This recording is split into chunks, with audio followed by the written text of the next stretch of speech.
Please note that any comments, jokes, questions, maybe anything that we say on the History of Bad Ideas is all in good fun.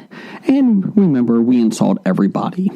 Our thoughts, opinions, questions, anything else, actions that we do on the show do not reflect any of our employers, organizations, advertisers, or anyone else that is associated with the History of Bad Ideas. And remember, at the end of the day, it's just a joke.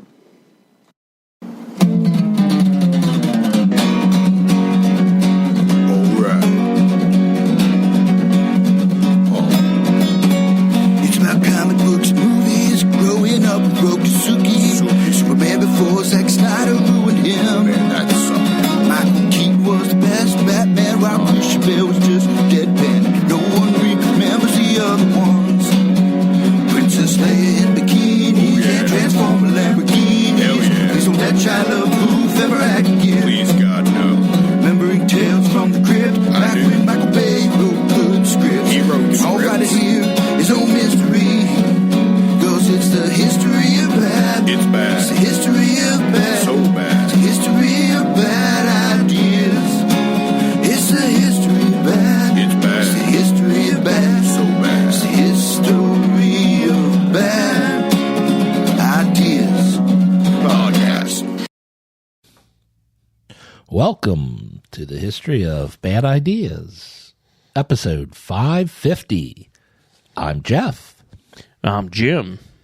And that's all you get tonight. Suck on that suspension. Jason's not here, so I just sneak into the Bob studio. Well, I'm glad you did, because I was sitting here alone. Well, as soon as I heard he wasn't going to be here, I'm like, I'm in. It's like everybody else got a better offer this week. Well, Brian is introducing his new foster dog to his house, so he's going to spend time with them. Blake got back from vacation, I think, and had a bunch of work and had a bunch of dental work done today. Ooh, dental work sucks. So he's hopped up on Novocaine. And Jason just doesn't like us. I'm going to go do family stuff with my family. Yeah, family. Huh. Well, I hope that they're enjoying themselves. I hope so. I'm just shocked that they invited Jason to join them. I know. Can you enjoy yourself when Jason's with you? I don't know. Well, we can badmouth Jason only once. He probably won't listen to this. Yeah, I can't blame him, because I wasn't here last week because I failed my intestinal fortitude check. And you rolled a 2. It wasn't a fumble. But, yeah, I didn't listen to last week's episode. So I am happy to see we've got the snacks filled back up on the table. We want to thank Dr. Dana for the Jolly Rancher gummies. And then Doug for bringing in the Dunkaroos. And we still have these cookies and cream Dippin' Dots that Jason hated last week, but Brian thought was delightful. So I have not had these Dippin' Dots yet. And they even saved us some of the Everything Bagel Pringles that they tried last week. So we can give our opinion on what they tried last week. And apparently they haven't tried these Dunkaroos yet. Nope, but we're going to. So we'll be getting into the Dunkaroos. There is no blueberry soda left over. It might be in the fridge. We didn't check. I think you only brought like one can. Oh, okay. I mean, I see we got the cups, the tasting cups already off to the side, so I was hoping, but no. But we've got things to try, so do we want to try one first before we get into anything else? Sure, we should probably do what? Do you want to do the Dunkaroos first instead of the new one? Go for the new one first? We'll go for the new one first. All right. So these are the Dunkaroos. They are vanilla cookies and a rainbow chip frosting. The thing asks us, what's your dunk? Do you dunk it? Do the Dunkwich or the Dunkin' Scoop? I'm having a hard time getting it open here. They are individually wrapped, like it's half a dozen little cookies and a pool of frosting. I am going to do the sandwich. I think I'm going the Dunkin' Scoop. So here's the little Dunkaroo, and this was supplied by Dunkaroo Doug. By Dunkaroo Doug. Well, thank you, Doug. I will scoop.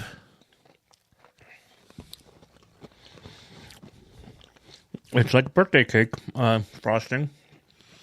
It's pretty much how I remember Dunkaroos to be. Mm-hmm. Oh, I got a whole lot on that one, so I guess I'll make a sandwich on this one. I'll do the scoop on the second one.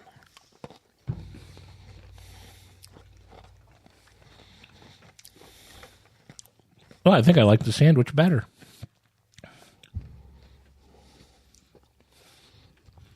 Come on, really, best if used by January 2022? Really, Doug? Is it really? No, it's 2025. I mean, that's just a best if date, so I'm fine with that. But especially for something as full of sugar and preservatives as Dunkaroos are. Well, they're tasty, so thanks, Doug. There's still some left over, so those who didn't get any this week.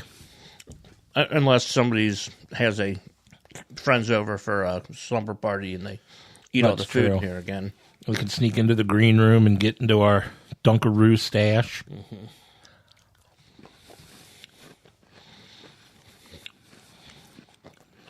Excellent. Mm-hmm. I don't know if I'd buy them, but if they're sitting here, I'll eat them. Oh, that's exactly my feeling. I'm not going to go out of my way to buy these. I don't know how much they charge for Dunkaroos these days, but I'm sure it's probably not worth the price. But sitting here on the table saying, eat me, eat me. So this week's up downs, Jeff, is your up being here this week? My up is, not being stuck on the toilet for a week during a holiday weekend. That was not fun. Yeah, so your holiday weekend was spent inside the entire time. Yep. Did you get to listen to all the fireworks from the neighbors? Oh, yeah. For how many days? It hasn't stopped yet. Okay. I think it's just one house somewhere in the neighborhood that just lights off 4 or 5 every night throughout the summer. So hopefully after Labor Day, they're done. So I read that fireworks are illegal only in one state in the union, and that is Massachusetts. Shooting off fireworks Yeah, is illegal. So looking at Snapchat, some of my guys I know from Massachusetts were setting them off, and then the response was, well, cops just came to talk to us about this. So I asked him, do you guys get busted? And he was pretty much like, they pretty much just complained about having to do this. So they were all pretty cool, and they were just complaining about that they actually have to stop people from letting off sprinklers or sparklers and bottle rockets. Oh, okay. Because I know we've got here in Ohio, we've got some sort of laws and whatnot. They loosened them up in the last 15 years. I know you used to not be able to sell them in Ohio, but I think I have seen them off of I-71 selling fireworks, so I guess it's loosened. Yeah. Because I remember everyone had to go out to Indiana to get their fireworks when I was younger. There's still places, there's still those huge firework warehouses. They're open 24, they're open all season, too. All year. Yeah. Well, obviously, because my neighbor, whichever person in my neighborhood has them. But, so... No, I forgot where we were. My up-downs. Oh, yeah. Being able to be back. Yeah, I missed my first episode of the year. I guess waiting till July to miss is all right. Yeah, no one has a perfect record anymore. Nope. I don't know. Did I miss? I'm trying to remember if I missed earlier in the year. I don't think I did. I'm eventually going to try some of the Final Boss sours because I didn't get to try level 3 yet. You haven't because you've been on suspension since. Yes.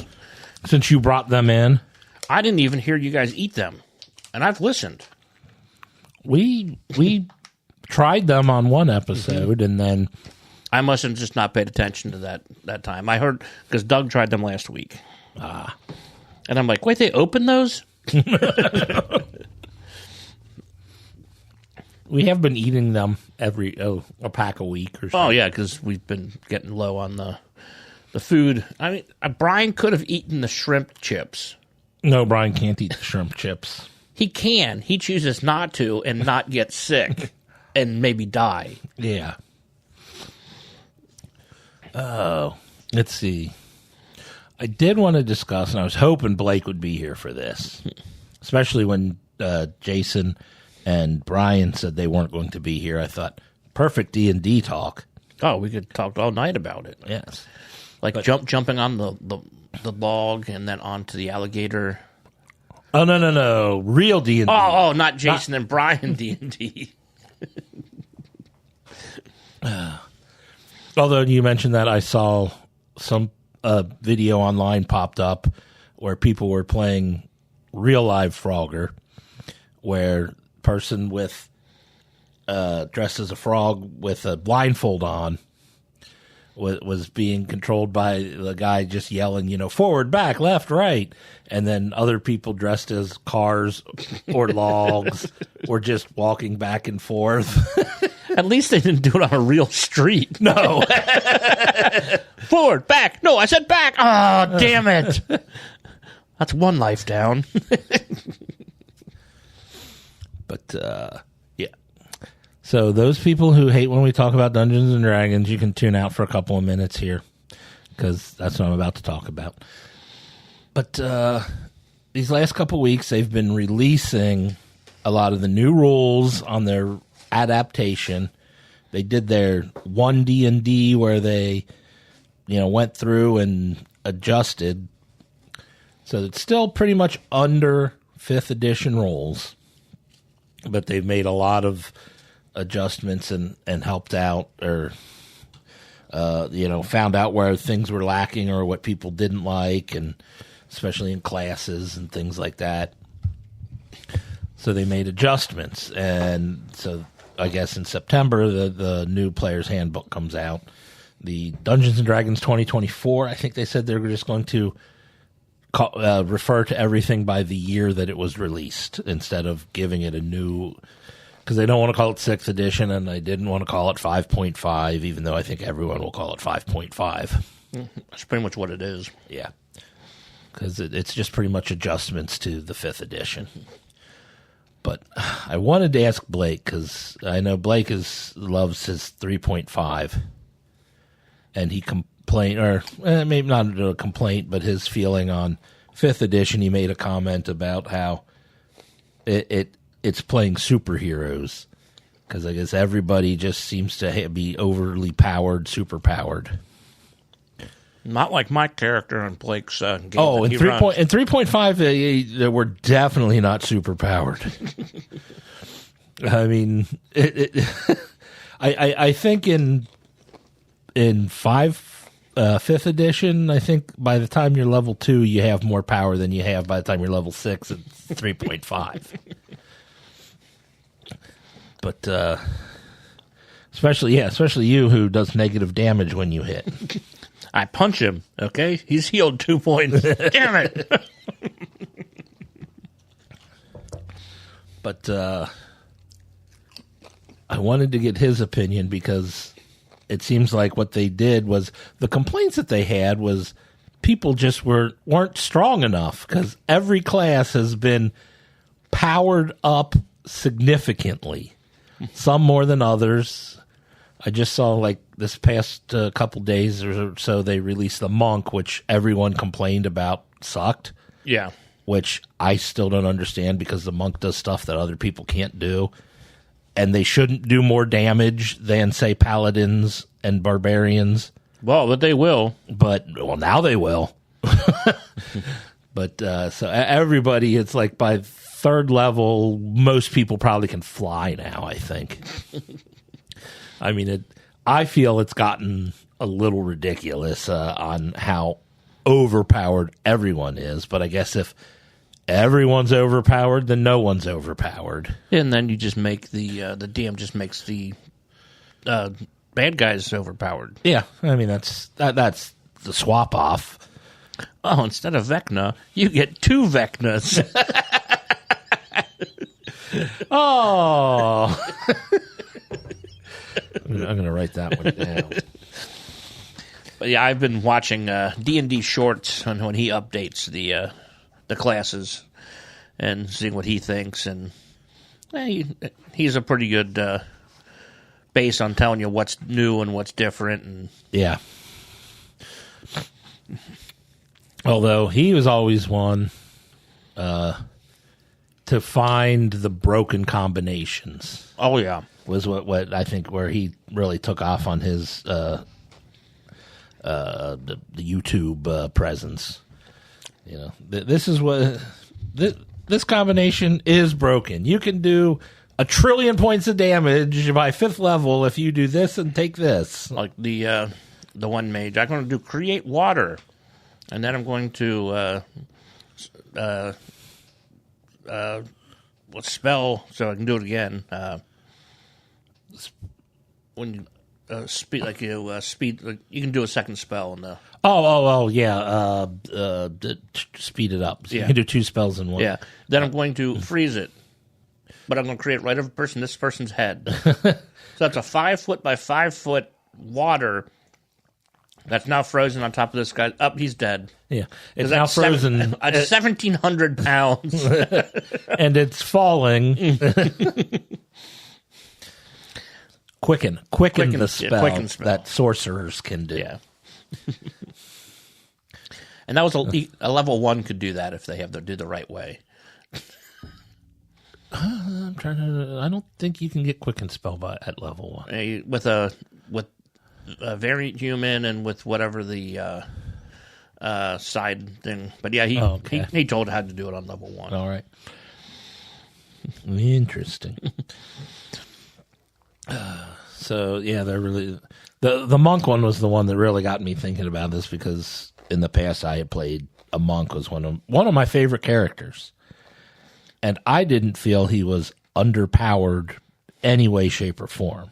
Mine in 3.5 is. Oh yes, I do have to say though, most people in our campaign aren't all that powerful. Now you are definitely the weakest one because you've got a negative strength. Oh, for people who know the game, I am a monk. I'm a halfling monk whose strength is 8. So I take a negative on attack rolls and damage rolls.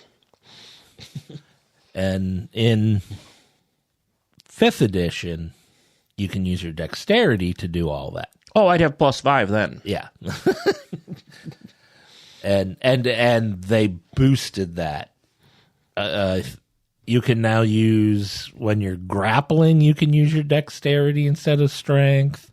Or shoving, you can use your dexterity instead of... For monks. For monks, yeah. For monks, with their other classes, I don't think can. You could do it escaping the grapple, but to attain a grapple... It was always strength athletics before, and now you can use your dex to hold or move.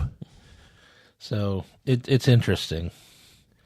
But they did nerf the one coolest thing about the monk. What is that?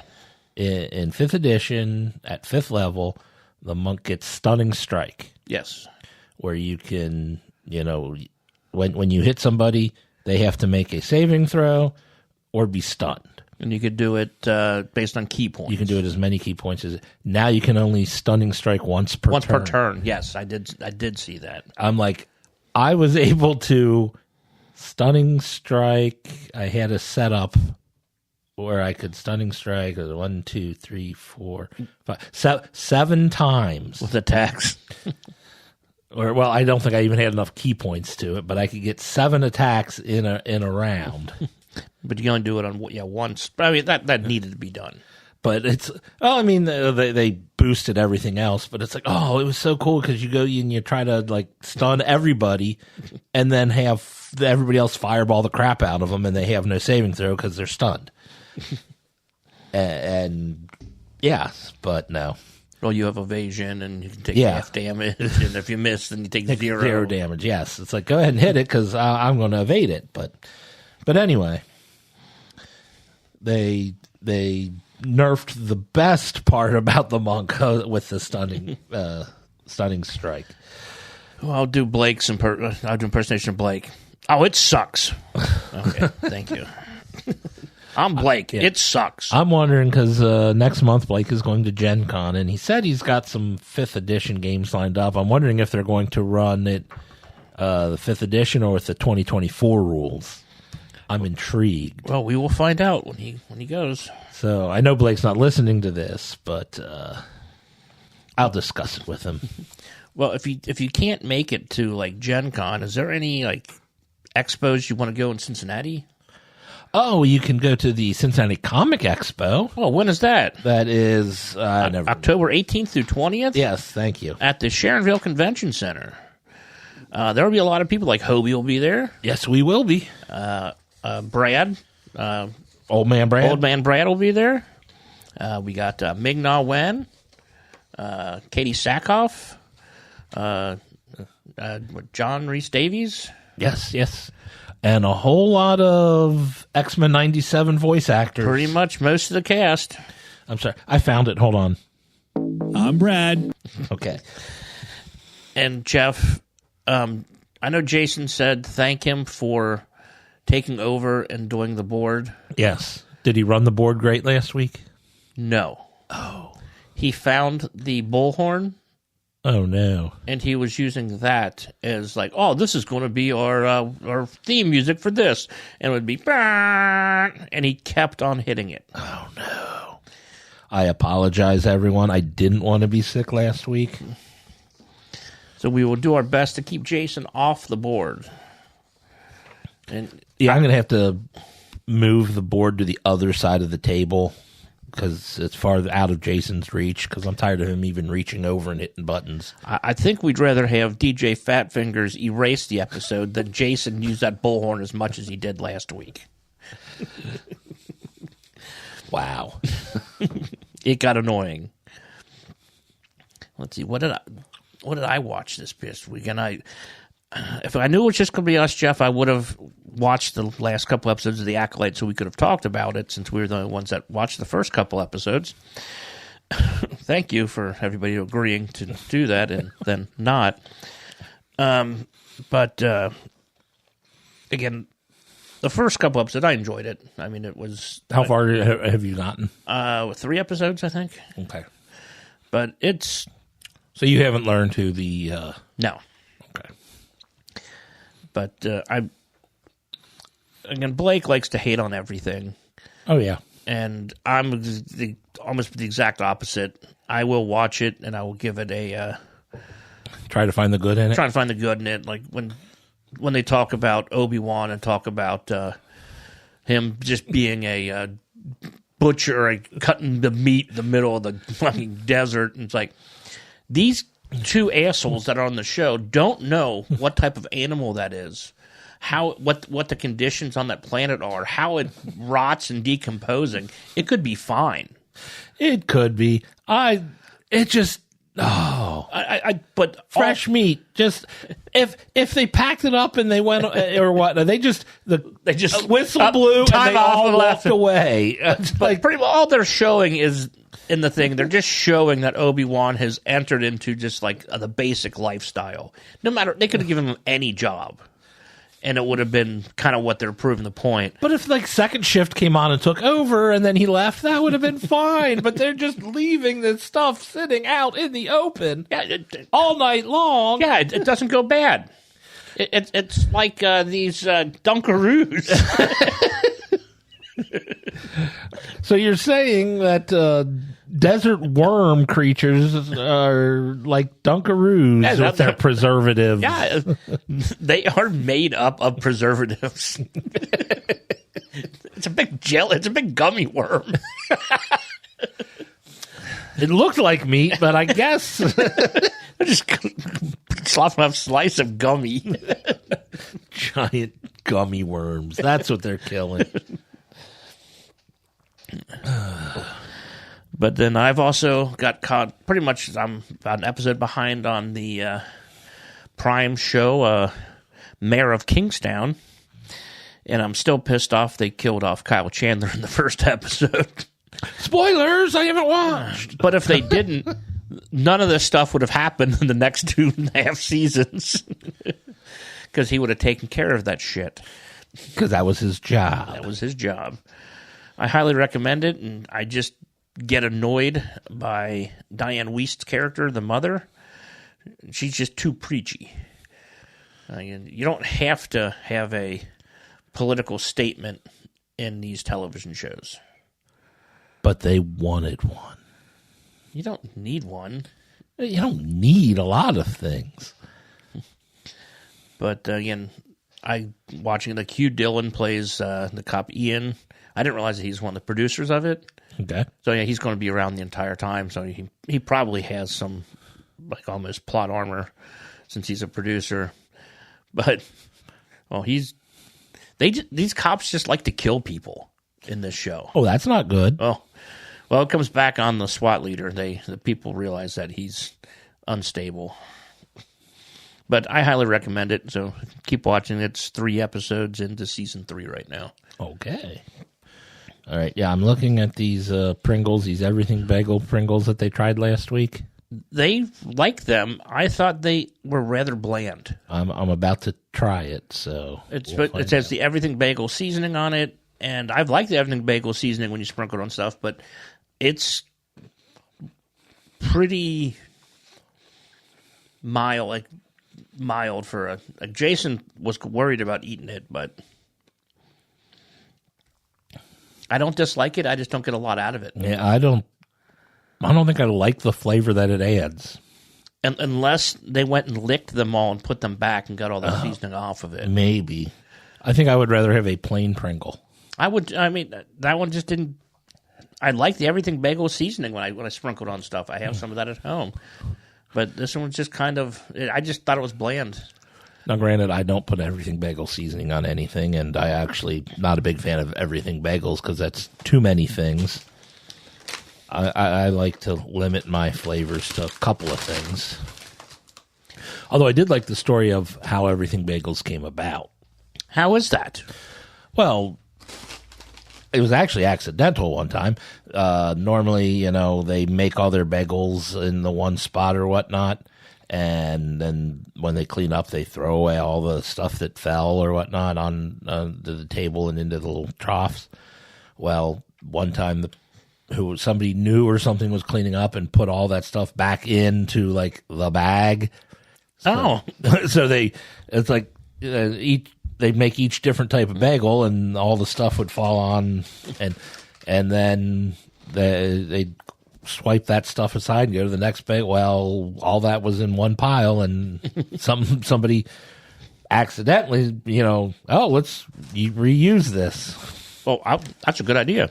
Oh, it's a great idea. I always like it when people, as long as, it's hygienically done, I like when you are able to use all parts of a... There's no waste. Yes. Very little waste. Way to reuse everything you can. I mean, honestly, that's where chicken wings came from.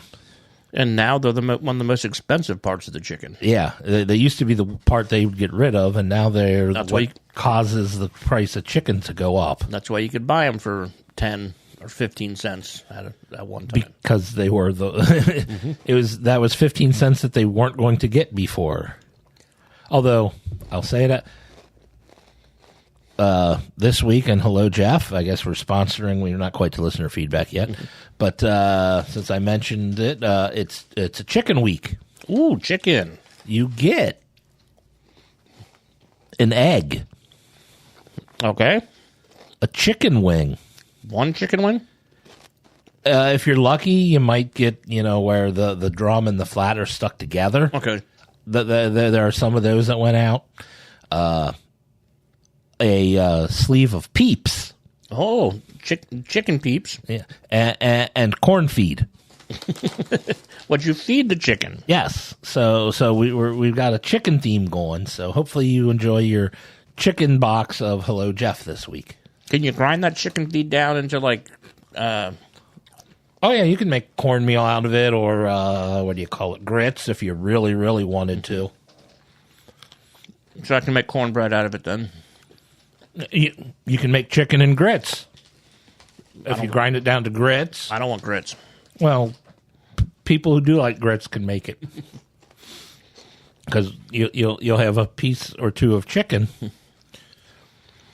See, with everybody missing this week, this probably would have been a good week to get Steve and Izzy to come on, who Jason keeps promising them to come on, and they'll get them on, but he doesn't tell anything to them.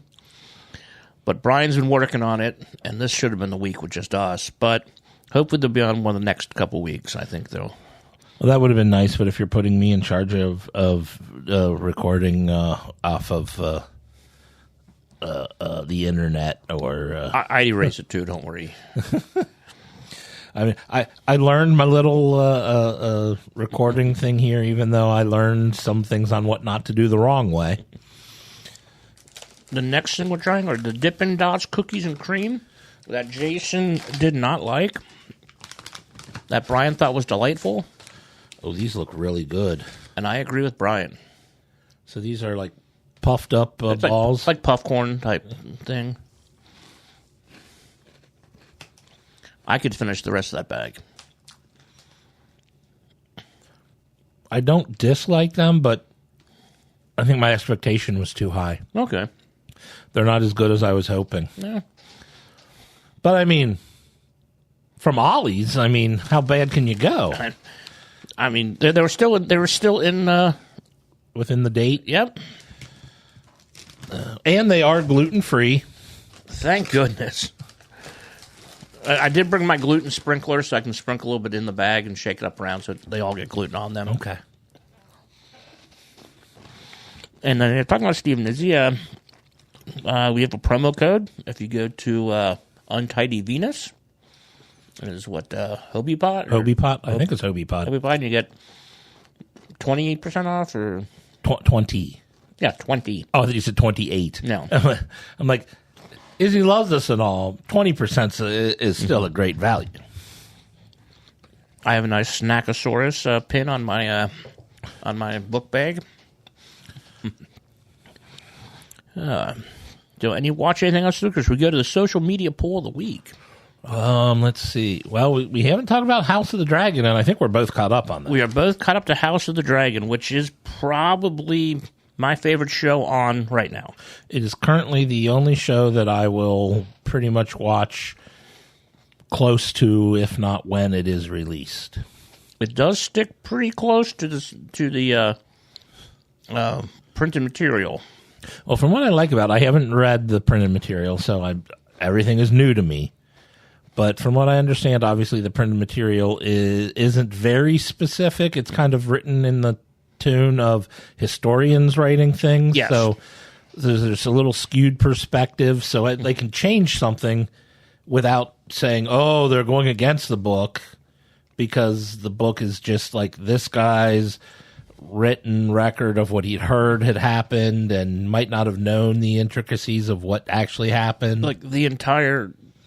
I read it, but it was a few years ago, so I'm not like the entire naming Aegon king and the misunderstanding that went on there. I don't remember that completely being in the books, but it makes it's a pretty good story. Yeah. And then things like, I guess this week was the first dragon fight, first Dance of Dragons.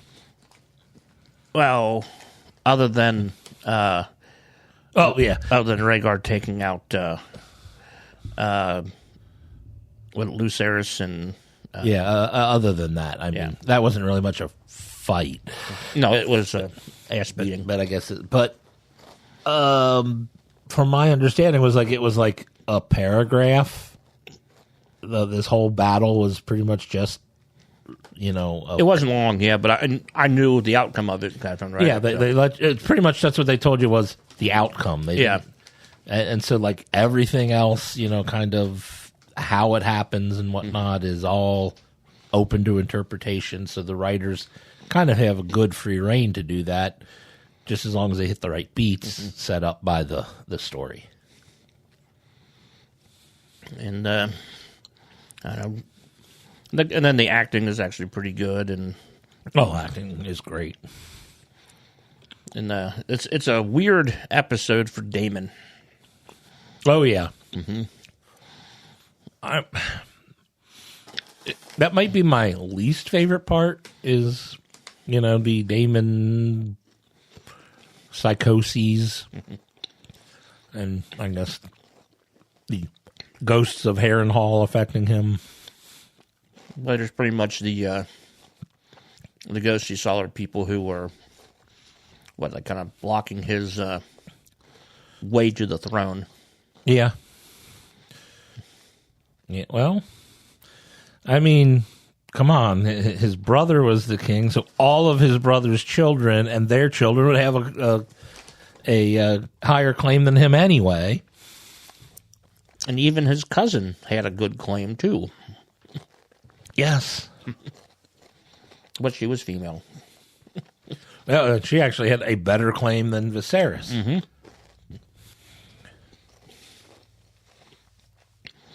But Viserys, if he just would have been a little more clear about the house, about the Song of Fire and Ice, Yeah. then there wouldn't be this entire war, and Rhaenyra would be queen. Well, that's the thing. You watch it, and every time somebody doesn't do something, you're like, oh, man. But it's like, we already know that all what's going to happen for the most part. We know that the Civil War is happening because we all saw Game of Thrones or read Game of Thrones, so we know this is history in Game of Thrones.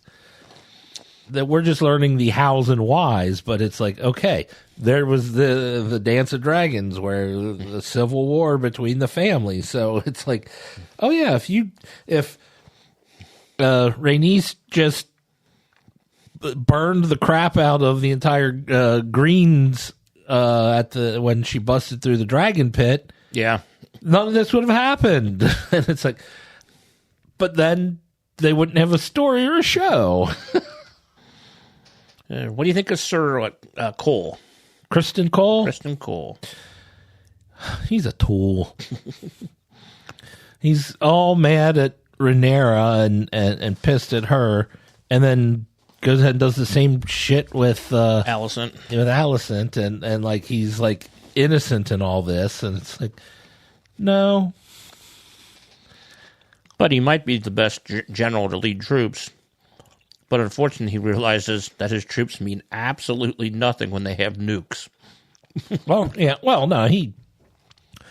I mean, this past episode, the whole thing was to draw out the dragon. But then when he sees it firsthand of what it can do, no matter what planning you have, it's just kind of like, oh, shit.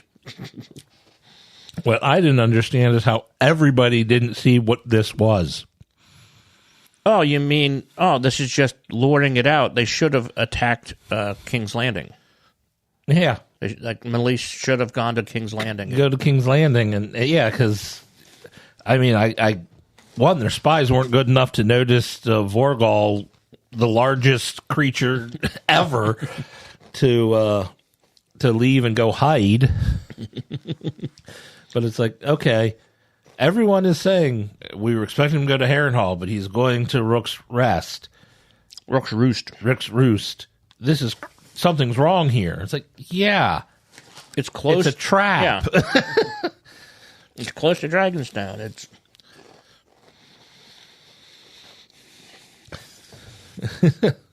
And I mean, obviously, some people, I guess, figured it was a trap, and Rhaenys knew going in probably what her fate was going to be. Yes.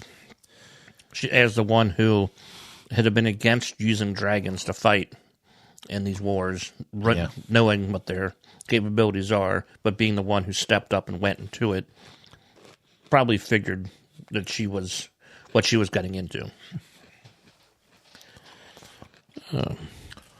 Next, we have our social media poll of the week.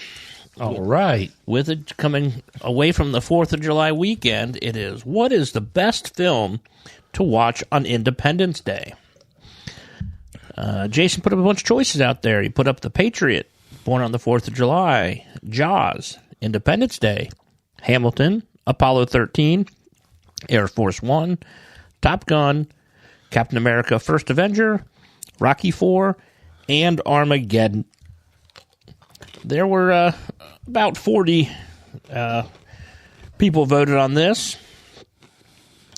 And in last place, the only movie that Doug did not vote for was Born on the 4th of July with 0%. No one wants to watch that on the 4th of July. Then next, tied with 2%, Apollo 13 and Armageddon. Again, Armageddon's just a bad film no matter what Jason says. Yes. And Apollo 13 is just kind of long and boring. Oh, I love Apollo 13. The thing about Apollo 13 is I tend to watch that at any time of year. It has nothing to do with Independence Day. Yeah. And then next, at 5%, tied, Jaws and Hamilton. I'm not sure why Jaws is considered an Independence Day film. Doesn't it take place? I guess it does. Yeah. Like, That's when they want the beaches open for the 4th of July. Yeah. But I see that more as again, watch at any time type thing too. It's a summer movie, I'll definitely say. The next tied, 3 movies tied at 8%. The Patriot, Top Gun, and Jeff's least favorite Rocky film, Rocky IV. And then in third place with 10%, Captain America First Avenger. And then 13% to 35%, Air Force One at 13%, and the number one pick was Independence Day on Independence Day. What day did the Independence Day come out? I thought it was July 4th. It was July. I saw it on July 3rd on a sneak preview. Oh, okay. What day did Independence Day 2 come out on? July 4th? No, something like May 9th. Oh, okay. I remember commenting, like, why isn't this coming out on the 4th of July?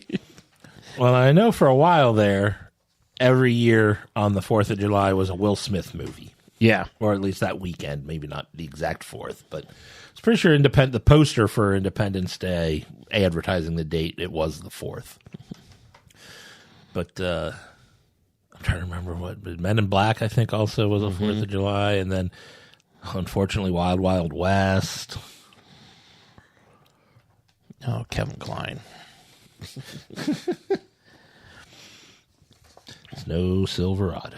My response was I would rather watch like Tombstone. I did watch Tombstone. Or like the Outlaw Josie Wales. Or one of the popular 35 or 40 Western movies that are out there that Jason doesn't think that only thinks Westerns should be done in a TV setting. Even though there are some really good Western movies out there that I just don't understand what he was talking about. Well, I mean, The Unforgiven won the Best Picture, didn't it? Yes. I did watch which one did I watch? Oh, I watched the Kiefer and Donald Sutherland Western Forsaken this past week. With the only movie where they're actually starring together in. And? It was good. Okay. Again, I'd seen it before, but I rewatched it. I have not seen it. So now it's... Oh, do you have theme music for listener feedback? No. Okay. I mean, usually it's Blake, like, snapping paper or something. Now time for the bomb listener feedback brought to us by Hello Jeff. Yes. Get your chicken from Hello Jeff. We have from that one guy, Apans. Dunkaroo Dog. The Jewel of the Licking. The Kurt Rambo expert. the Sunny D. The Hammer. Seven. The Screwdriver. The Whale. Whale hands. Beaver nuggets. Doug. I have a Worsley nominee. Per Fox News, Alan Ray McGrew, 41, set a large firework device on top of his head and ignited it on Thursday on a subdivision street in Dorchester County Sheriff stated. The device exploded while on the top of his head, causing massive head injuries. The sheriff's office said McGrew was pronounced dead at the scene. The man was showing off, according to the incident report. McGrew's wife told deputies they were having a block party on July 4th and that her husband had been drinking for several hours before the accident happened. Really? The report said McGrew's wife was telling him to stop when the firework went off, and witnesses saw him collapse. Ironically, Independence Day is McGrew's favorite holiday, according to his wife. I saw a different report on this other than the one here Doug shared. Independence Day is not McGrew's favorite holiday. It was his favorite holiday. He was dressed up as Uncle Sam, and I guess he had the whole thing, and I guess I saw a thing where they talking about his last words was he was pretty much expressed his love for his family. I guess his son had just got engaged, and they were welcoming a new daughter-in-law to the family along with the Independence Day party, and he just fireworks and alcohol do not mix. On the first one I read, pretty much it said it was accidental set off. Did yours say that he set it off on his hat or something? It didn't get specific that he lit it. Oh. They did say in the one I read that he lit it. It didn't really get in specifics as what, if how or why or whatnot he put on his head.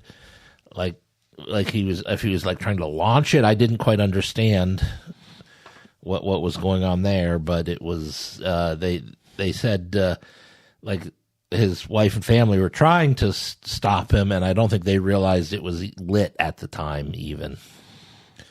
So, Well, congratulations, Alan Ray. You might be up for a Worsley. You might get a Worsley Award this year because that is pretty dumb. Well, let's celebrate Independence Day. Woo! Next, we have from Nipsey Logan at Logan35Nips. I like the handle. Since Nathan's hot dog eating contest is over, what is one food you could eat a lot of and never get tired of? Brian's answer is the Jolly Rancher gummies. Jason's is probably wheat germ. Wheat germ. Oh boy. Well, so far what I've learned, I have not gotten tired of the Sour Patch Oreos yet. Unfortunately, they're hard to come by, so I want to see how many I have to eat before I get tired of them. I saw them at a couple UDFs. Ooh. But they were a little more expensive. Ooh. Yeah. Something that I don't get tired of eating. I mean, it's tough. If you have enough of something, you'll. But something I could eat in a competition. Yes. And eat a lot of. It used to be chicken wings, but again, I just don't eat as much as I used to. My record was 76. Oh, jeez. There was 20-cent wing night where we went, and myself and my friend each got 50, so each had $10 worth. Got the side of fries, just beers, watching baseball. That's more than $10 worth, isn't it? 20 times 50. Oh, yeah, okay, maybe not. Uh-huh. I can't do math. So we were doing that, and then we're still watching baseball, having beers, and he had some left over, so I started eating off his plate. And do you mind? I said no, and then had a couple more beers, watched the rest of the baseball, and we get done. We're sitting there, we're cashing out, and he's like, I had 24 wings, and I looked down, and they were all gone. And I'm like, nope, okay. But that's when I was running a lot, so I was taking in a lot of calories and burning them. I mean, there are a lot of things that, when I started eating, most of these candies, I can continue to eat and eat and eat. I mean, it's kind of that addicting thing. Like you get that sensor in your brain saying, "Oh, this is good." Or hot dogs are not a good food to begin with. So to have to eat a bunch of those, especially Nathan's hot dogs, ooh. I mean, I understand why Joey Chestnut wanted to sign somewhere else. With the Impossible Dog? And I've never had the Impossible Dog. I can't imagine that, even though it has no meat in it, that it's as bad as a Nathan's hot dog. Yeah. We are not going to ever be sponsored by Nathan's hot dogs. Next, we have. I hope that answered your question. I'm going to go chicken wings, and Jeff went with Oreos. Specifically. Yeah, honestly, regular Oreos I can get sick of. Yeah. What about the peanut butter pie Oreos? Those are tough to get sick of. Oh God, peanut butter cups. I could just eat those. I get a little tired of those. It just. But like anything, you eat enough, you get. Yeah. Next, we have from Molly C. ABC at Molly538. If you were offered $100,000 to get a Haktua tattoo on your leg or arm, would you do it? Now, this offer is a guarantee offer, right? Not someone saying, "Oh, well, if you do it," and then renege on it. Now, if you do it, you get $100,000. I would. I probably wouldn't. $100,000 would pretty much solve all my problems in life. I don't have any tattoos.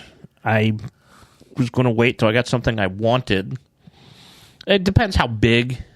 I mean, the design of it. I mean, they're saying, arm or leg, so I'm assuming it's not, you're not getting a full back piece or something like that. But for $100,000, yes. Maybe if you do the actual Haktua girl as a pinup. I mean, the exact design, I guess, is... You do her as like a pinup and then just like Haktua at the top or something. I mean, I don't know what the design is. And obviously, if there are stipulations about cover-ups or at least putting it into a sleeve so it gets obscured, I mean, I wouldn't have a problem doing that. Which Ink Master contestant would you have give you your tattoo? Oh, I would probably go. What's her name? Ryan Ashley. Ryan Ashley would be. I would prefer. She's really good. DJ Tamby's good. I mean, all of them who've won, or have made it to the finals, or. I mean, they've very seldom done bad tattoos, and when they do, pretty much the reason is because they got something that they don't want to do with a canvas who was... A difficult canvas on a style that they're not used to. Yeah, with a very strict time limit. So I would avoid anybody who goes by a nickname. So sorry, Boneface, you're not doing my tattoo. What about Doom Kitten? No, Doom Kitten is not. God, I just rewatched that season, and I'm like, Doom Kitten annoyed me the entire time. So, and Ryan Ashley's probably the good choice. And then we have from the Pop Culture Cafe at TPCCAFE_EH. TPC Cafe, eh? Regarding your real-life Jurassic Park article last week, what would be the most dangerous animal to create that combines two animals? Mine is the saber-toothed penguin. Ooh, saber-toothed penguin sounds very dangerous. With this, while we think about the answer, I will go and talk about Jason's choices for the media poll last week. All of his choices were, like, dangerous. Like, which animal would you want to have come back? And they're all, like, real dangerous. It's like... Oh, Dodo wasn't one of the options? Dinosaurs. Is Dodo a dinosaur? It's not a dinosaur, but it's an extinct animal. Yeah. And it's like, I don't know. I'd bring the Stegosaurus back because they're only dangerous if you attack them, really. They're a vegetarian. And yeah. And Just don't get too close to the Thagomizer. Yes. Thank you, Gary Larson, for naming that part of the Stegosaurus. But, yeah, I mean, if it has to be a dinosaur, but I mean, personally, if I want a extinct animal, I want the dodo back. I mean, from what I've learned, they were pretty damn tasty. Yes, from What Was He Doing in the Shadows? Yes. I mean, Nandor needed it for his wedding feast. Okay, what would be the most dangerous animal to create that combines two extinct animals? Oh, it's got to be extinct animals? Yeah, this is two extinct Well, it's not animals. extinct because penguins aren't extinct. Oh, okay. I mean, I think some sort of flying shark. I mean, a tornado is not an animal, so like some sort of bird shark, and shark batross. I think I'm going to go with the woolly possum.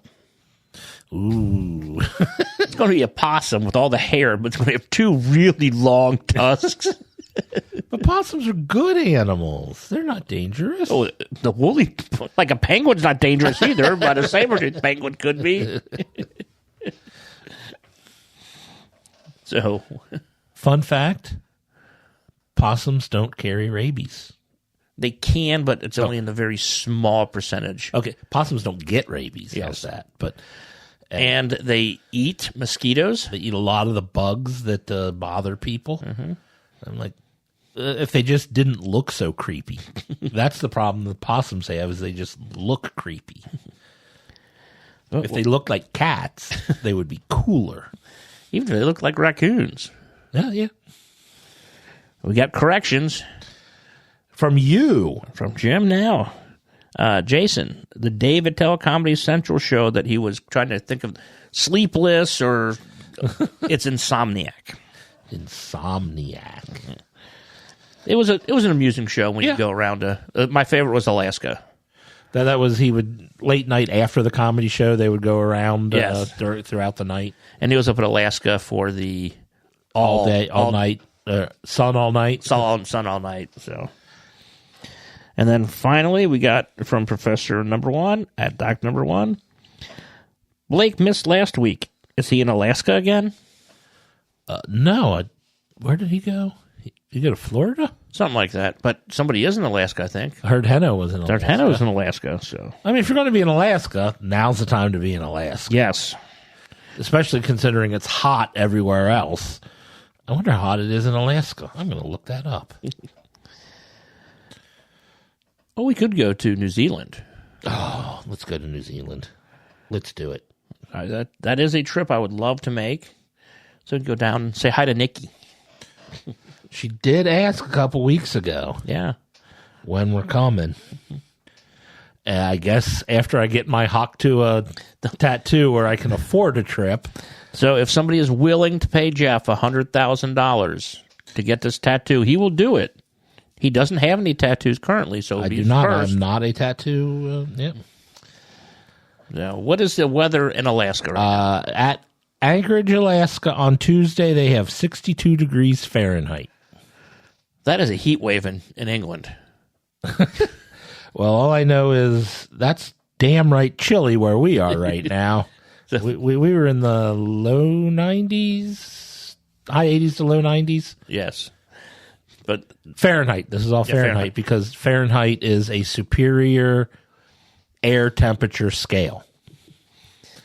the guy I follow on some social media is a British guy in America, and he was like, I think they talked about it a couple weeks ago, maybe last week, about he's on the trying to decide, like, people in Britain are complaining about their heat waves, Okay. and they say that U.S. are kind of babies because we have air conditioning everywhere. And then the response to that was, yes, but U.S., we set our air conditioning between like 72 and 78 degrees. And the guy's like, that is the temperature of the heat wave. The heat wave? Oh, in no. England. He goes, so they set their houses. I just found that amusing. That is funny. Do you have any music for News of the Geek? Oh, I should probably look ahead and get all that stuff taken care of, huh? I kind of just surprised. Brought it up on you. Well, no, I should see. We just did the Professor number 1 question. I should be ready. Let's see. I think it's this button. It's time for another installment of the News of the Geek.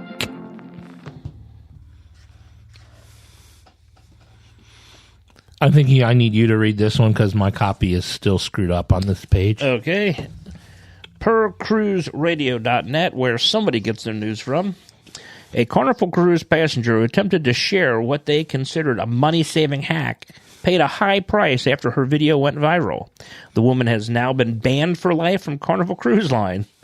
The controversy began earlier this year when a TikTok video by user Chrissy.cross showed her refilling a 1.5-liter water bottle from her stateroom's bathroom faucet, resealing it with a small container of glue, and documented that process as a money-saving hack. The video went on to show her taking the tag off of an unopened bottle of water and placing it around the neck of one she tampered with before placing it back on the shelf. So a money-saving hack is theft. Yes. Okay. The video quickly garnered over 1 million views and raised significant concern among cruisers about the safety and integrity of bottled water on board. Carnival Cruise Line's brand ambassador, John Harold, addressed the issue, confirming that the passenger has been banned for life from the cruise line. Although the woman later claimed her video was intended as a joke, Carnival took the matter quite seriously, standing firm on its lifetime ban. The video, which showed Carnival-branded water bottles and stateroom amenities, sparked a wide debate on social media. Many cruisers, whether on Carnival or other lines, expressed concerns about how easily that water bottles could be tampered with. Several suggested that a copycat might use the same trick, but put something dangerous in the water. Notably, Carnival has faced criticism for the rising cost of bottled water. For the price of a 12-pack of 16.9-ounce bottles has surged from $4.95 to $14.95 in less than 2 years, over a 202% increase. Oh, so just matching the raise of prices on everything else. Yes. Okay. Yeah, that lady's an idiot. Pretty much so. Yep. I don't. 99.9% of the quote-unquote hacks that I see online Are theft. are theft or stuff that is really doesn't make anything easier. It's like, or I could just do it the regular way and save time. Or people like doing the cooking hacks. Oh, you can. This is a cooking hack. I'm going to use, or like, the woman made mashed potatoes using Pringles, and this is a hack for making mashed potatoes. Or if you just want to if you don't want to make real use the potato flakes. Yeah, they sell things to do that. Yes, or use potatoes. Yeah, I did see one time where someone took dry spaghetti. To make fresh pasta. They ground it up into a flour. And made fresh pasta with ground. And they did a shitty job of making and rolling out the pasta. It was the thickest frickin' pasta I've ever seen. Just get flour and water. Or you can do egg noodles or egg and flour.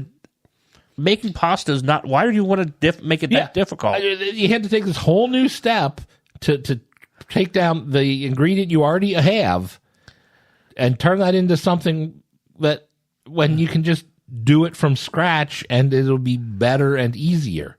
Yeah, you can do it, make regular pasta from scratch, or just use that. Oh, yeah, just use the damn spaghetti that you already have. Yeah.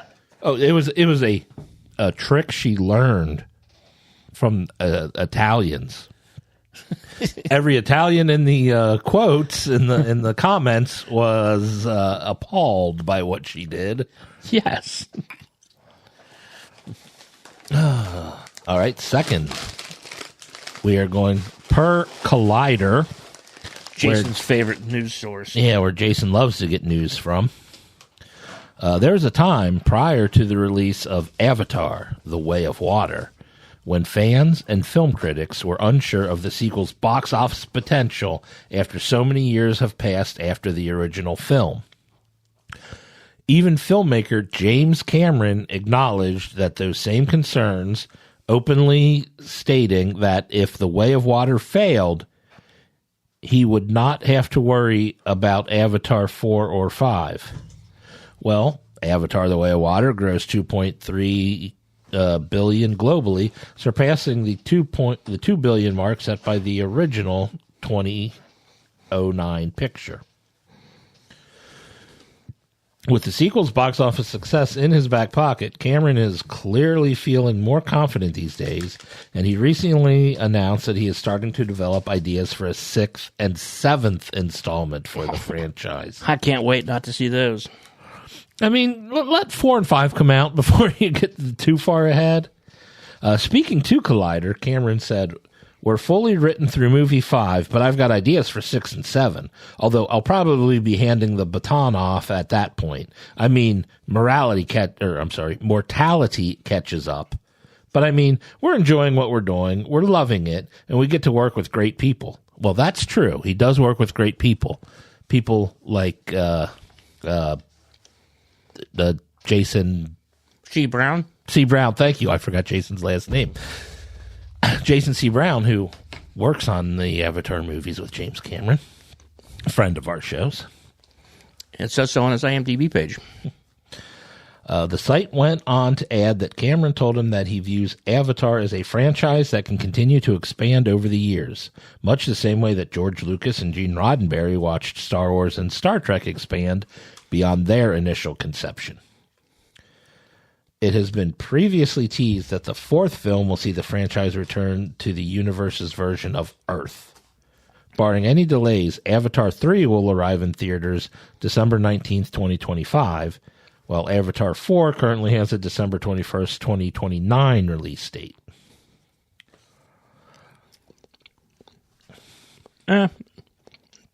If people want to watch it, then go watch it. Yeah, I mean, I have not seen The Way of Water. I was not a fan of the first Avatar movie, so I had no desire to watch the sequel.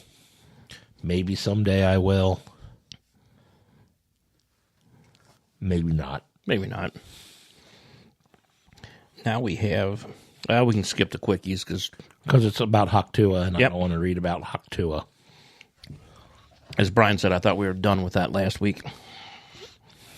So next we have our box office news and report. It's time for Box Office Bombs. Per 411mania.com, Horizon, an American Saga Chapter 1, after opening with $11 million in its first weekend, was down 50% in its second weekend and grossed only $5.5 million. The film has only made $22.2 million domestically and $22.8 million worldwide, and against at all $50 million budget is a loser. Did Kevin Costner lose his house on this one? He might be losing his house.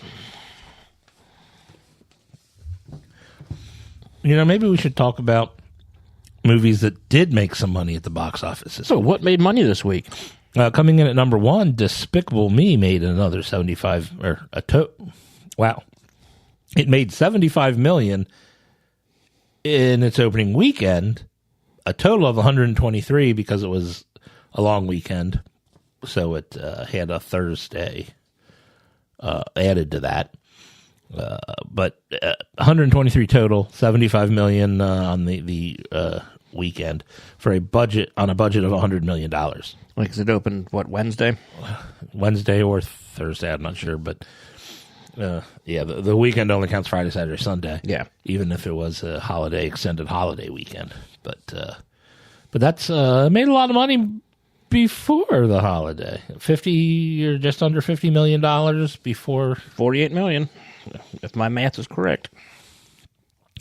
Coming in at number 2, another family animated movie. Inside Out 2 made another $30 million, a total of $534 million on a $200 million budget. I don't think this is a bust. Not at all. Inside Out 3 should be coming out by the time Avatar 4 does. Coming in at number 3, A Quiet Place Day 1 made $21 million and a total of $94.5 million on a $60 million budget. I had one of my customers up at the bar came in after seeing that, and he didn't like it.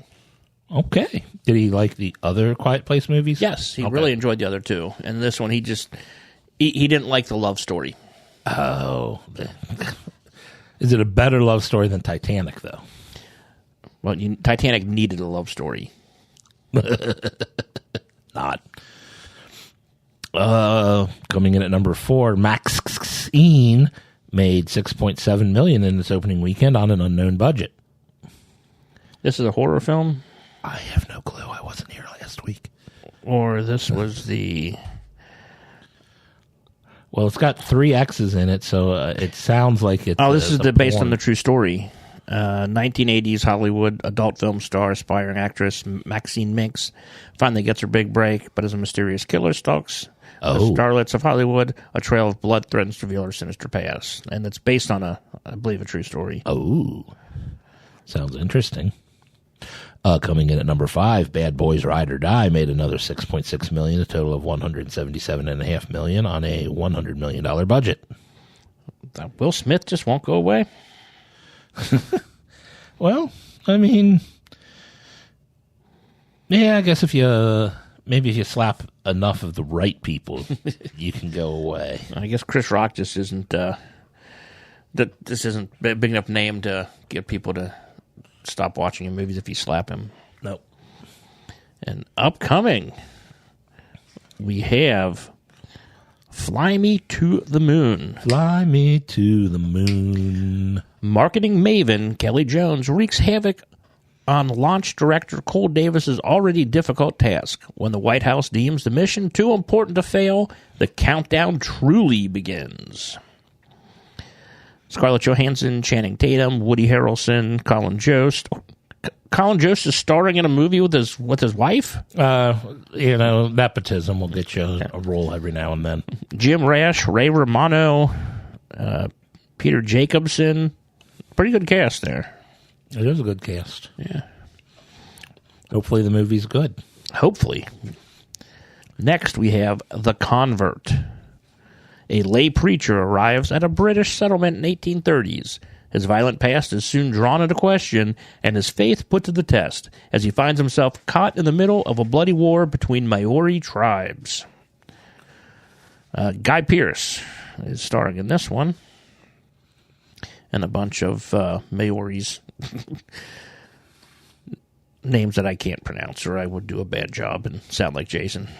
And we don't want to insult the people of the Maori descent. Yes.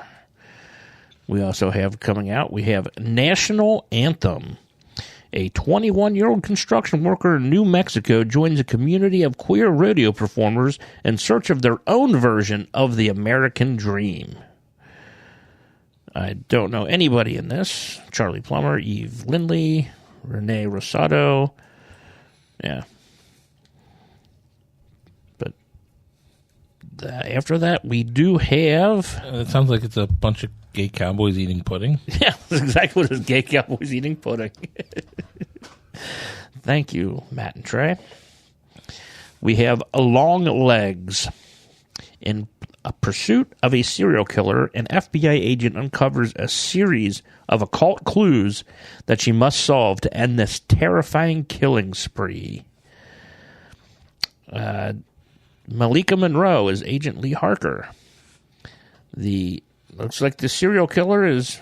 Jeff's going to love this one. Okay. Nicolas Cage. Oh, a Nick Cage movie. But we have a Blair Underwood sighting. So Blair Underwood is still acting today. After Long Legs, we have Sorry, Not Sorry.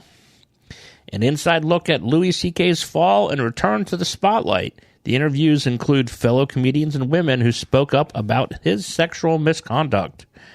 It is starring Louis C.K. Oh, really? Surprising it is starring Louis C.K. Can people be redeemed after they've been in this stuff? Is there... Well, part of it is admitting that you screwed up. They've made mistakes. And Yeah. And striving to... be better. make up for. Make amends. Yeah. And lastly, we have Lumina. Lumina follows 4 friends desperately searching for their abductee friend in a DUMB. Dumb. In a dumb. That's what it says.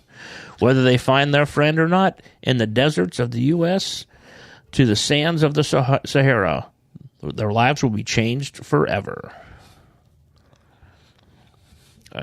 Okay, that is the great Eric Roberts. Nice, Eric Roberts.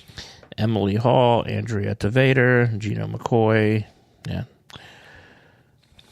So we have Blair Underwood and Eric Roberts in movies this week. We can need to get them in the same movie together. That would be great. The best of the best 4. Sure, why not? Best of the Best was one of the best movies ever. It's in the title. It is. R.I.P. Chris Penn. No. That was my James Earl Jones impersonation from The Best of the Best. The best time James Earl Jones said no. Unlike Star Wars. So I heard that James Earl Jones has done his last Star Wars voicing Darth Vader, but has signed off on them using AI to recreate his voice. If it's his approval. Yeah. I mean, I'm sure they're paying him to get that approval. But, yeah, no. I mean, why not let the character go on, even though you personally have to step away? Yeah, he's not a young person.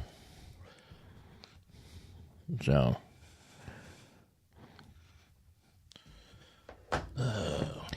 Do we have any...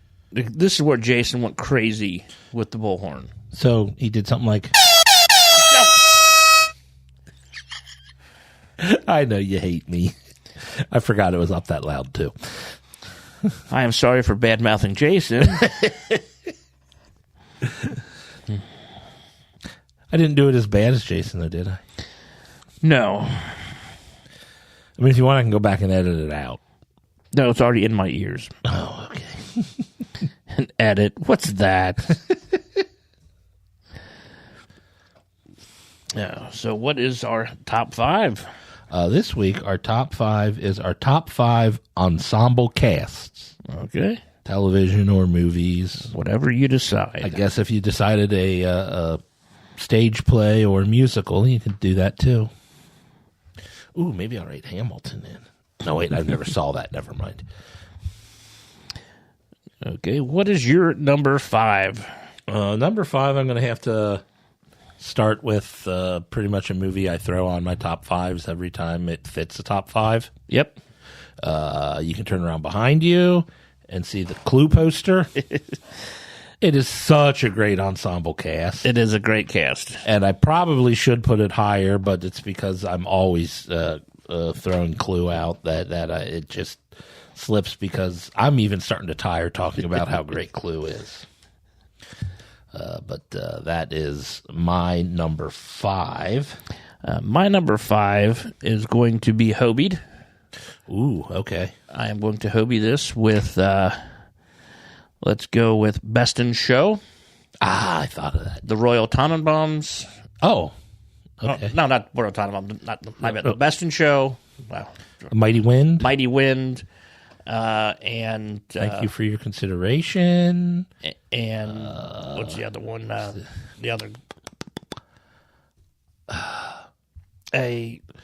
The Christopher Guest movie. Yeah, it's all the Christopher Guest movie. The one about the Waiting for Guffman. Waiting for Guffman was doing the Yes. play, the It was the first one. summer stock, yeah. Yeah, Waiting for Guffman. So those were mine. Those are my number 5. My number 4, this is to piss off Jeff and Jason. I'm going to go with Grown Ups and Grown Ups 2. Oh, wow. You like that ensemble, huh? Again, of all the Sandler groups they brought together, that had the most star power, I guess. not just Alan Covert, Peter Dante, and Steve Logren. Not just his regular crew. Yeah, not just his regular friends. What's your number 4? My number 4, I am going to go the television show of Lost. Okay. I mean, that had a big ensemble cast. It had like 16 recurring or feature characters or whatnot, and then a couple added as others drop off. But I thought they did a good job at pretty much almost everybody they cast in that. And now they might have dropped the ball on a couple of advancing certain character plot points, but for the most part, I think they did a great job, and the ensemble was excellent. It was. I think I have your season 1 still at home. Okay. So, Well, I haven't missed it, so. So my number 5 or number 3, I read. It will be Hobie. Okay. It will be the Lord of the Rings, the Fellowship of the Ring, Ooh. the Two Towers, and the Return of the King. I had that as an honorable mention. Just again, mainly the Fellowship of the Ring. The Fellowship themselves is but I mean, even other things, but the Fellowship is, I guess, Fellowship it really is the big feels like one. an ensemble. But then you bring in Elrond and Galadriel, Sauron, and Wormtongue and Eowyn, and Eowyn. and everybody's favorite steward of Gondor, John Noble. John Noble. Oh, we didn't even talk about Faramir yet. So that's my number 3. My number 2, I will go with. Wait, are we? Oh, wait, no, I haven't done my 3 yet. Okay, what's your 3? Oh, yeah, I was supposed to do 2 in a row. Yeah, I didn't. Okay, that was my mistake. My number 3. I'm sorry, is I'm hobbying this. Okay, It's Game of Thrones and House of the Dragon. I can understand that. A lot of cast in those, and you can see why they are on the same level. Well, you take Littlefinger is in the first 2 seasons of Mayor of Kingstown. Oh, is he? Mm-hmm. I was about to say, was it? No, I was going to say Homicide, not Homicide. What's the big show everybody loves that was in Baltimore? Homicide: Life on the Street. No, not Homicide. The one with that was on HBO with Idris Elba. Yeah. Yes, it was on HBO. But damn it. Well, we'll figure it out if you want to. My number 2, I just had it up and I pulled it down. My number 2 is going to be The Usual Suspects. Oh, I didn't think of that one. I should have thought of that one. Because once you can include Stephen Baldwin in anything. Yeah, Stephen Baldwin was actually good. He was good. So they did a good job of making him look good. Mm-hmm. What's your number 2? Yeah, my number 2. My number 2, I have Firefly. Okay. And the spinoff movie Serenity. 9 major characters that they all just flow great together. It is such a great ensemble. I have to, again, always makes a list whenever it fits. That was my number 2. Are we doing my number 1 now? Yeah, you do your number 1. My number 1, I've got Parks and Recreation. I just think that cast is so perfect. Everybody does the role that they do perfect. And it's one of my favorite comedies of all time. And as an ensemble, yes, it is like the true definition of an ensemble. I stuck with movies because I could probably do too many television shows. But so my number 1, I was just going to say Crash to piss everybody off. It's still, It was a really cast. good cast, but I will go with Saving Private Ryan. Uh-huh. I thought about doing the Tarantino movies or The Departed. Those were thoughts, but Yeah, I mean, I had like, especially with the Tarantino movies, I thought if I was picking a Tarantino ensemble, I think my favorite is actually Hateful Eight. okay. For an ensemble, you just put these 8 people together in a room. And that was the movie. Yeah. The Wire. The Wire was the show I was trying to think of, which apparently is probably great, but I haven't seen it, but would be great for an ensemble choice. Okay, let's see. We do have some. I've got Facebook pulled up. I got Twitter pulled up. All right. It's from Doug, number 5, The Old Magnum P.I. Number 4, St. Elsewhere. Number 3, The Carol Burnett Show. Number 2, Hogan's Heroes. And number 1, Sports Night. He loved Hogan's Heroes, didn't he? Jacobo, from Tweets by Jacobo. Number 5 was SNL in the early 1990s. 4 was Tool Time. 3 was Monty Python. 2 is Scrubs. And 1 is MASH. Ooh, Scrubs. I didn't even think of that. And then Doctor Number 1, they had Gotham. Oh, God. BJ and the 7 Lady Truckers. Oh, God. Manimal. Otto Man. And Hobie. Because he watched it there on COVID.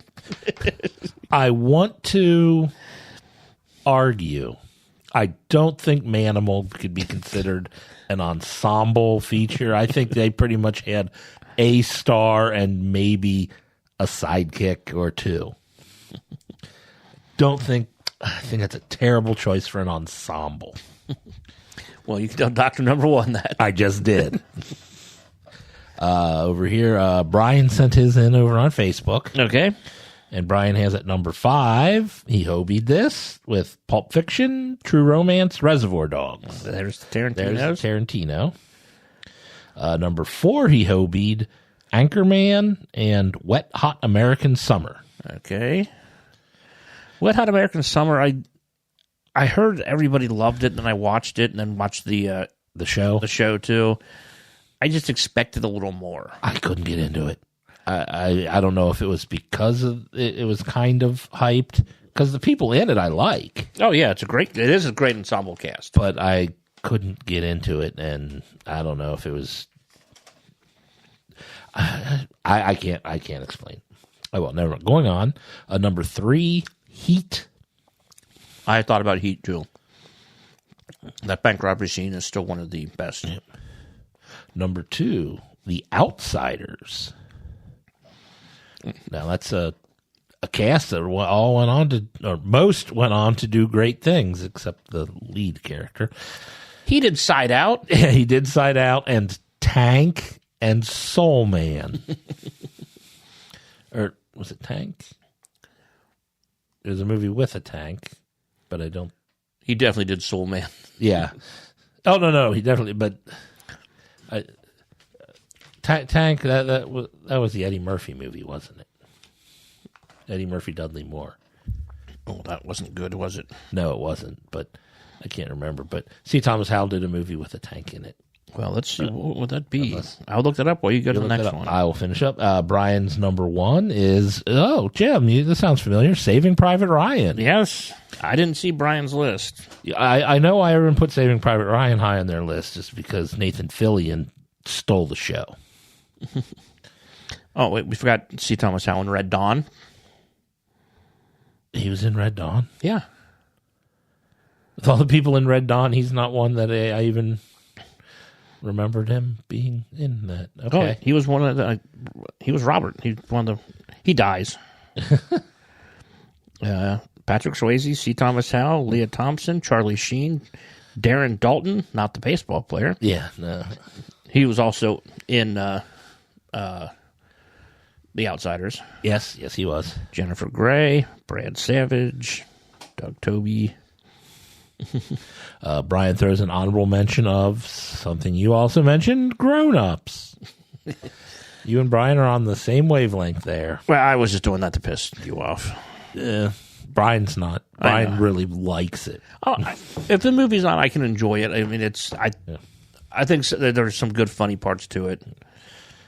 And we also have Nick Meyer. I don't know if it's Meyer or Mayer. Mayer. Okay. I apologize if I mispronounced that, Nick. If it is Meyer, then I apologize for changing it. Number 5, Knives Out. Good pick. That is a great one. And Glass Onion was good, too, with the... Yeah. Number 4, Game of Thrones. Obviously, I agree with that one. Number 3, he hobied. Fast Times at Ridgemont High, The Breakfast Club, Dazed and Confused. I should have had Dazed and Confused. I thought about Breakfast Club, too, but both of them. But I think great ensembles and whatnot, but not necessarily all great actors. And I think that's kind of what... What, are you telling me that Wiley Wiggins is not a great actor? I'm telling you, Wiley Wiggins is not a great actor.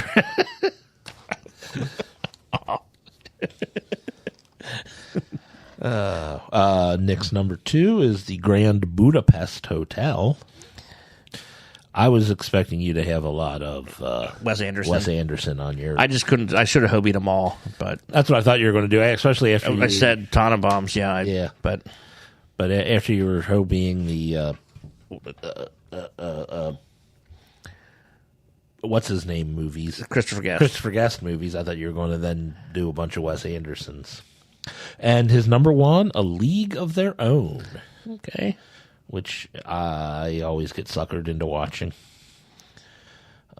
His honorable mentions, all Avengers movies and Oceans 11 and 12. Not 13 or 8. I thought Ocean's 13. I like 13 better than 12. Yeah, 12 was the one over in France. 12 was the one in Europe.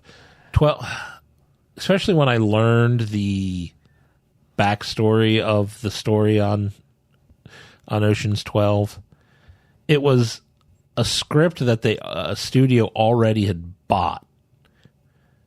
And then they added the Ocean's characters into it. So it wasn't written around those characters. They just kind of... Did they already have Julia Roberts written into it? I think they might have made slight adjustments to it, but I mean, I think there's a reason why they quickly had them all snapped up and taken away to jail early in the story. Yeah. But yeah, 13 I thought was a little bit better. I watched them all. We were slow at work, and I had them on in the background last week. 8 too? No, 8 was on the next day. Okay. But that's what we had on Facebook for those. So, do you have any honorable mentions? I like my honorable mention. I had the Hateful Eight. Okay, that was the one that I wanted to put on my list, but I couldn't put it ahead of everything else. Like the Ocean's movies were one of mine. Yeah, Ocean's movies I agree with, but I guess since it went up on Facebook with a picture of Oceans, I like whenever Jason throws that out, I tend to avoid the picture unless it's like going to be a definite for me. And then The Bad News Bears, the original one. Oh, that was great. Although, I guess it was more of a Walter Matthau movie with a bunch of kids. But the kids made the movie. But what's wrong with Tanner? He got into a fight with the 4th grade. Which one? The 4th grade. Or was it the 6th grade or whatever? I don't remember. I wanted to say 7th. 7th grade. Yeah, it might have been the 7th grade. The entire seventh grade. And Kelly Leak never grew. Yeah, Kelly Lee. That's the last time Jackie Earl Haley was the tallest man in the room. The Watchmen, that was a pretty good ensemble group. It was a good ensemble. I guess it was tough to like I said, Nick had mentioned all the Avenger movies. It's like, superhero team-ups are always good ensemble, but there's just so many of them. Yeah, I kind of stayed away from that too, because like if you do just like the Guardians, if their specific one, yeah. But when you go like into like Endgame, when everybody's there, it's like of course, yeah.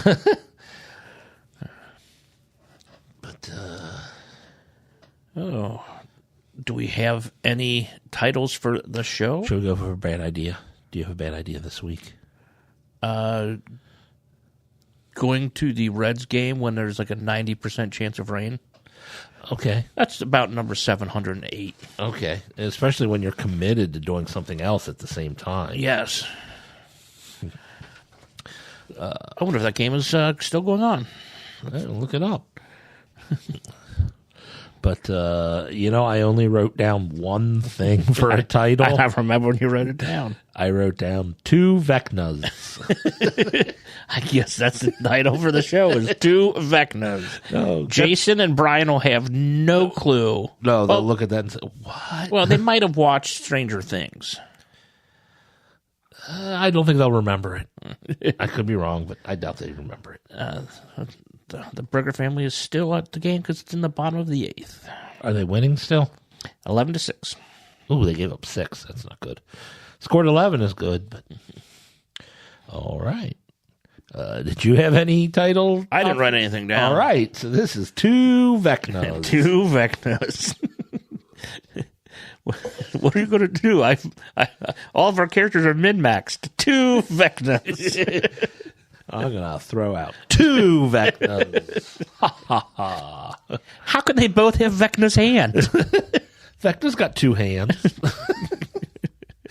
One's the right-handed Vecna, the other's the left-handed Vecna.